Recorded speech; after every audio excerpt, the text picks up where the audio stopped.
मंगलवार को नूंह जिले के पुनाना विधानसभा के गांव नीमका पहुंचे आरएसएस नेता इंद्रेश कुमार ने एक कार्यक्रम को संबोधित किया। इस कार्यक्रम का आयोजन पुनाना विधानसभा से भाजपा नेत्री पूर्व प्रत्याशी नौकचंद चौधरी द्वारा किया गया। इस कार्यक्रम में जिले भर के कई दर्जन नवनिर्वाचित सरपंचों को भी सम्मानित किया गया। नीमका गांव में आयोजित इस कार्यक्रम में बड़ी संख्या में इलाके के लोगों ने शिरकत की। नौकचंद चौधरी द्वारा कार्यक्रम में अच्छी खासी भीड़ जुटाई गई। नीमका पहुंचे राष्ट्रीय स्वयंसेवक संघ के बड़े नेता इंद्रेश कुमार ने पत्रकारों से बातचीत के दौरान कहा कि आज़ादी से पहले दिल्ली पर अंग्रेजों की हुकूमत थी, जिसको उखाड़ फेंकने में हिंदुस्तान के लोग लगे थे। उन्होंने कभी मेवात क्षेत्र को विकसित करना तो दूर, इसका सामान्य विकास भी नहीं किया। मेवात को अपराध जगत का मालिक बनाया, इसलिए मेवात की अपराधी छवि की कसूरवार पूर्णतया अंग्रेज हुकूमत रही है।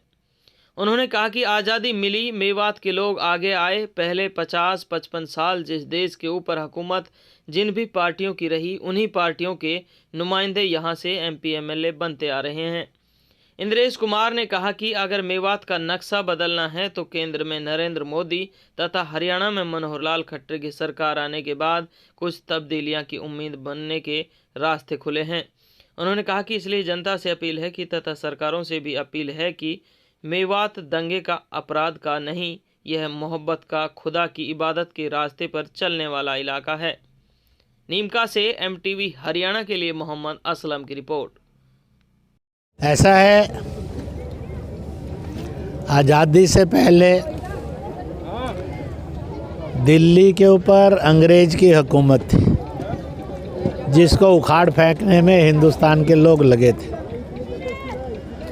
उन्होंने कभी मेवात के एरिए को डेवलप करना तो दूर की बात है, इसको जो सामान्य इसका हक मिलना चाहिए था ना देकर इसको अपराध जगत का मालिक बनाया। इसलिए मेवात की अपराधी छवि की कसूरवार पूर्णतया अंग्रेज हुकूमत रही है। आज़ादी मिली, मेवात के लोग आए। पहले 50-55 साल इस देश के ऊपर हुकूमत जिन भी पार्टियों की रही, उन्हीं पार्टियों के नुमाइंदे यहाँ से मेंबर पार्लियामेंट और विधानसभा सदस्य भी बनकर जाते रहे। और इसलिए ये सामने, परंतु अगर मेवात का कुछ नक्शा बदलना शुरू हुआ है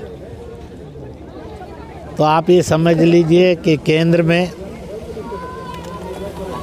श्री नरेंद्र मोदी की और आपके हरियाणा में श्री मनोहर लाल खट्टर की सरकार आने के बाद कुछ तब्दीलियों की उम्मीद बनने के रास्ते खुले।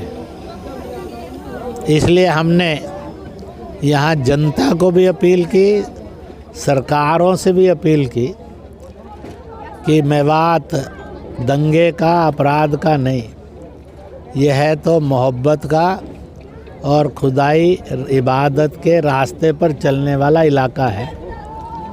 अब ये उसको बनाएंगे और सरकार बनाने में रोल प्ले करे। आज का ये पैगाम इस सभा में से गया है, लोगों में भी तब्दीली होगी, सरकार भी केयर करेगी। जो यहाँ प्रतिनिधि चुने गए हैं वो किसी भी पार्टी के हों, वो मेवात के विकास में पार्टी से ऊपर उठकर हिंदुस्तानी बनकर, मेवाती बनकर इस इलाके के विकास में भूमिका निभाएं। मैं पक्का कह सकता हूँ वो भूमिका निभाएंगे तो हरियाणा प्रदेश की और केंद्र की सरकार उनको कभी निराश नहीं होने देगी। इसलिए मैं यहाँ जो चुने हुए प्रतिनिधि हैं उनसे अपील करूँगा कि उन्होंने मेवात में तालीम और तरक्की के लिए, रोजगार और उसी के साथ साथ अमन और शांति के लिए भरपूर काम करना चाहिए। इंद्रेश जी, कुछ नेताओं के मुख से भड़काने की बातें होती हैं, धर्म और बिरादरी की बातें सामने आती हैं, ऐसे नेताओं पर क्या कार्रवाई होनी चाहिए? ऐसा है, शुक्रवार वाले दिन नमाज पढ़कर निकलने के बाद पत्थर बरसना और शुक्रवार को इबादत के दिन के बजाय पत्थरवार में बदलना, ये एक बड़ा गुनाह है। इसी तरह से तन से सर जुदा करना, यह गुनाहों का भी गुनाह है। इसी तरह से किसी के भी दीन और मजहब से लव जिहाद के रूप में खेलना और खिलवाड़ करना, यह भी एक बड़ा गुनाह है। इसी प्रकार से किसी के भी दीन और धर्म पर के इबादत स्थलों को, पूजा स्थलों को तोड़ना, यह और बड़ा गुनाह है। और इंसान ने इंसान का कत्ल करना, यह दुनिया में सबसे बड़ा गुनाह माना गया है। जो भी ऐसा करते हैं वह शैतान है, गुनाहगार हैं, अपराधी हैं।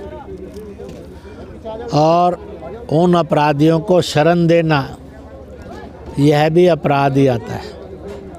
इसलिए भारत दंगों वाला नहीं, भाईचारे वाला मुल्क बने, छुआछूत वाला नहीं, आपस में प्यार वाला मुल्क बने, इज्जत वाला मुल्क बने।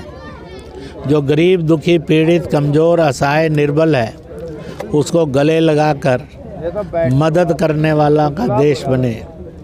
यह आज की ज़रूरत है और रहेगी। मैं आप सबके द्वारा यही अपील करूंगा कि घर घर तक आप हमारे इस संदेश को पहुंचाने में मदद करें।